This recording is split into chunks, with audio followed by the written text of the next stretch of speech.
اچھا جی، بسم اللہ الرحمن الرحیم۔ میں سب سے پہلے شوکت ترین آپ کو اور آپ کی ٹیم کو، مزمل آپ کو بھی، سب کو مبارک دیتا ہوں کہ یہ بڑا ٹائملی اور پرٹیننٹ سیمینار آپ نے کیا۔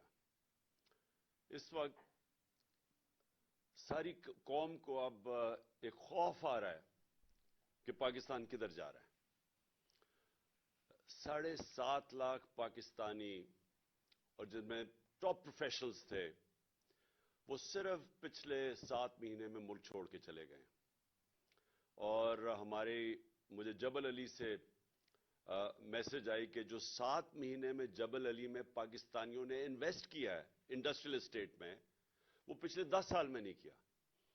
تو ایک امید جا رہی ہے پاکستان سے، کیونکہ جو یہ 7-8 مہینے میں ہوا ہے پاکستان میں، اس کی میری تو جتنی زندگی ہے، میں نے تو اس کی کوئی مثال نہیں دیکھی۔ اور وہ کیا ہوا اس ملک میں، کیوں یہ امید چلی گئی کہ ایک 30 سال سے اس ملک کے اوپر 2 خاندانوں کی قبضہ ہوا تھا، اور انہوں نے اپنے آپ کو ثابت کیا انٹرنیشنلی بھی اور نیشنلی بھی کہ وہ کتنے کرپٹ ہیں۔ انہوں نے جو آپس میں ایک دوسرے کے اگینسٹ ساری پبلک کو تیار کیا، 20 سال 25 سال کہتے رہے کہ وہ کہتا وہ چور ہے، وہ چور ہے، کیسز ایک دوسرے کے اوپر بنائے، اور اس کے بعد ان کو ریجیکٹ کیا عوام نے۔ مجھے تو ان کے اگینسٹ ووٹ پڑی، ان دونوں پارٹیز کے اگینسٹ۔ تو ان کو جب پھر مسلط کیا گیا، میرے خیال میں یہ پاکستان کی سب سے بڑی ٹریجڈی ہے۔ میری زندگی میں میں نے کبھی اس طرح کا، یہ جو آج مایوسی آپ دیکھ رہے ہیں، یہ اس کی وجہ سے ہے۔ اور یہ کیونکہ ایک اکانومی کا سیمینار ہے، میں پہلے یہ کہنا چاہتا ہوں کہ اکانومی جو ہے وہ پولیٹکس سے کنیکٹڈ ہے۔ کوئی دنیا کے اندر اکانومی آئسولیشن میں نہیں چلتی۔ اس کی اگر آپ پورا پیچھے بیک گراؤنڈ نہیں سمجھتے تو آپ یہ نہیں کہہ سکتے کہ آج حالات یہ اکانومی کے کیوں بگڑ گئے، کیونکہ آپ کو سمجھنا پڑے گا کہ کس بیک گراؤنڈ کے اندر یہ سب کچھ ہو رہا ہے۔ اور اس کا بہت بڑا پھر کہ آگے اگر ہم نے جانا ہے تو اس کے لیے کیا کرنا پڑے گا۔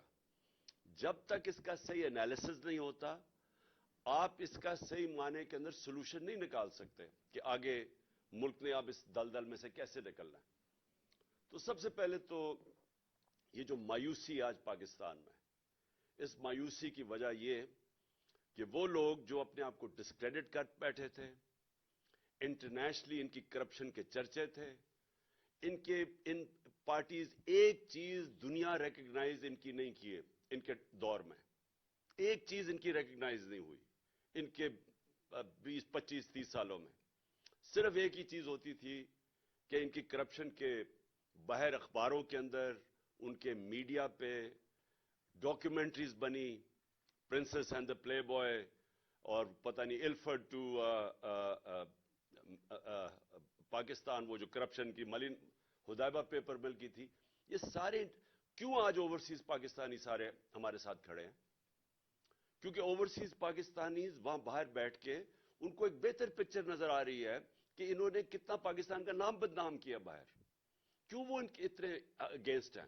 کیوں کبھی اتنے ایسے ڈیمونسٹریشنز ہوئے ہی نہیں پاکستان کی تاریخ میں؟ جب ہماری گورنمنٹ گرائی گئی 9 اپریل کو، تو جو باہر پاکستانیوں کا رسپانس تھا یہ انپریسیڈنٹڈ ہے۔ اندر بھی انپریسیڈنٹڈ تھا، باہر بھی انپریسیڈنٹڈ تھا، کیونکہ لوگوں کے اندر ایک خوف بھی آیا کہ ان کو واپس لے آئے ہیں، اور دوسرا ایک لوگوں نے اپنا بتایا کہ ہم ریجیکٹ کر رہے ہیں ان کو۔ تو ہماری جو پاپولیرٹی تھی کبھی اس پیک پہ نہیں پہنچی، صرف اس لیے پہنچی کہ جب ان 3 سٹوجز کی شکلیں دیکھی لوگوں نے، تو جو ہمارے خلاف بھی تھے وہ ساتھ آ گئے۔ اور ہماری یہ جو انپریسیڈنٹڈ پاپولیرٹی ہے، جس کی وجہ سے یہ سارے الیکشنز جب نام سنتے ہیں تو کام پہ ٹانگنی شروع ہو جاتی ہیں، کیونکہ یہ خوف زدہ ہیں۔ ان کو پتہ ہے کہ پبلک کدھر کھڑی ہو گئی ہے۔ تو سارا جو سٹیٹس کو کا سیٹ اپ ہے، وہ سارا مل کے ایک چیز پہ متفق ہے کہ الیکشن نہیں کروانے۔ اور بدقسمتی سے ان کے الیکشن ہی ایک سولوشن ہے جو اگر ہم نے اس میں سے نکلنا ہے، یعنی اگر پہلا قدم اگر ہم نے اس سے نکلنا ہے، یہ جو کوگ مائر کے اندر جو سارے